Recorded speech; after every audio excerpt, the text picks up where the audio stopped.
Hi, in this segment I'm going to talk briefly about how the Australian Film, Television and Radio School uses the education data architecture. So let's talk about personas.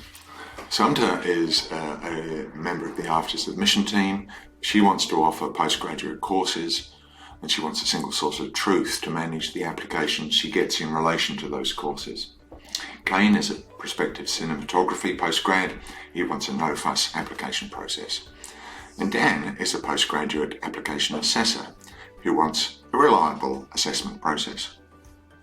So Kane goes and browses the AFTRS website, finds the Master of Arts screen link, follows through, reads how he can fast-track his career in the global screen industry, sees that there are several disciplines available, and selects cinematography. Currently, this course is closed, but he can register his interest for next year. But let's go through the earlier process that Kane would have followed to make an application. So first, Sumta makes the offers for the 2020 courses available through Salesforce. She has 14 offers here for Master of Arts, Graduate Diploma and Bachelor of Arts. If she looks specifically at the Master of Arts Cinematography program, she can see that it's been offered for the last 4 years. When she goes into the detail of the current offer, she can make sure that there's the correct Apply Now URL, which is synchronized with the AFTRS website, which enables Kane to click on Apply Now and follow through to the AFTRS portal.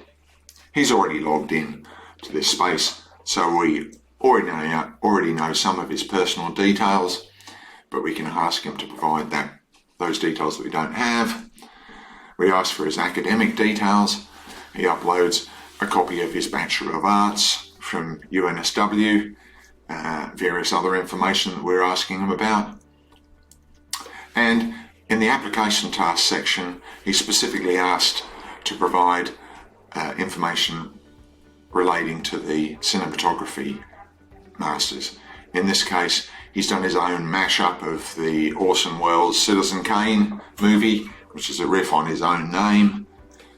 He also provides a personal statement and another creative work.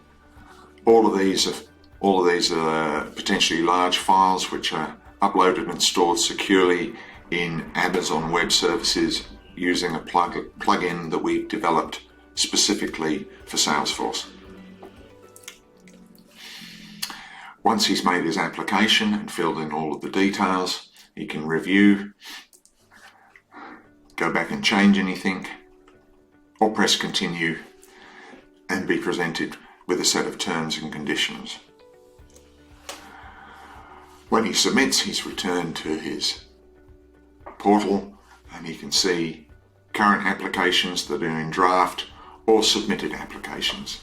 In this case, his Cinematography MA.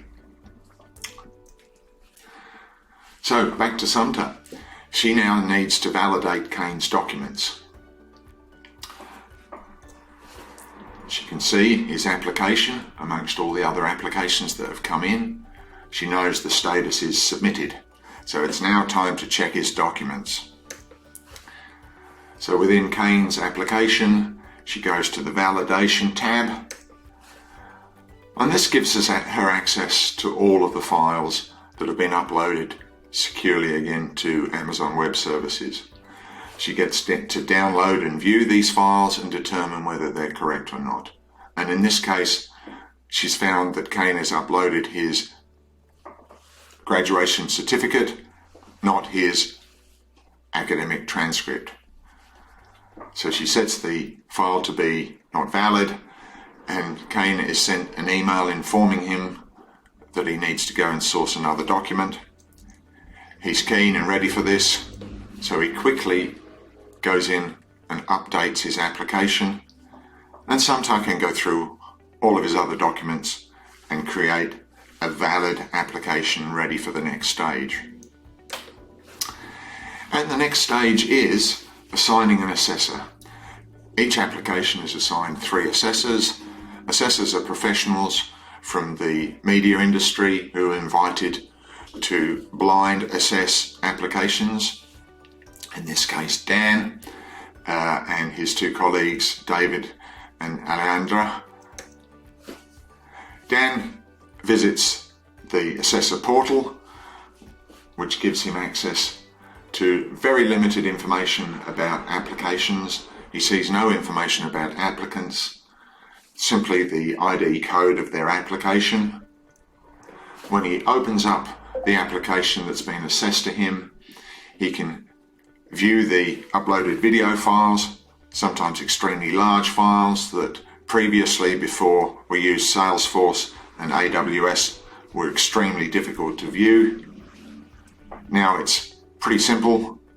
He can view the work and provide his comments. In this case, he provides a fairly low score.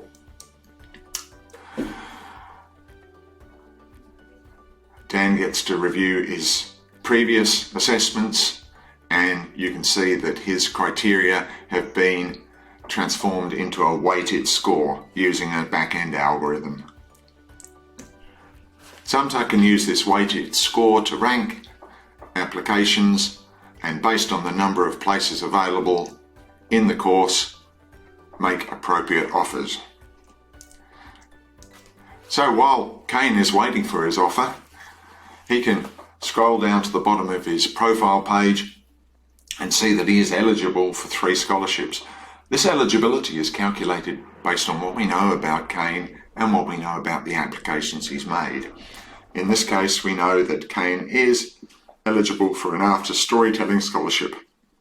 If he goes to apply, he follows a very similar process to the application he made for MA.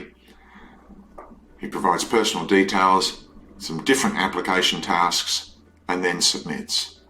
This is assessed in the same way, and eventually Kane will receive an offer for a scholarship and an offer to enroll in the Masters. So, Samta has a manageable and reportable application administration process. Kane has an offer for a world-class MA with a potential scholarship, and Dan can easily assess the many interesting applications that he's been asked to look at, and he has confidence that the process was fair and unbiased.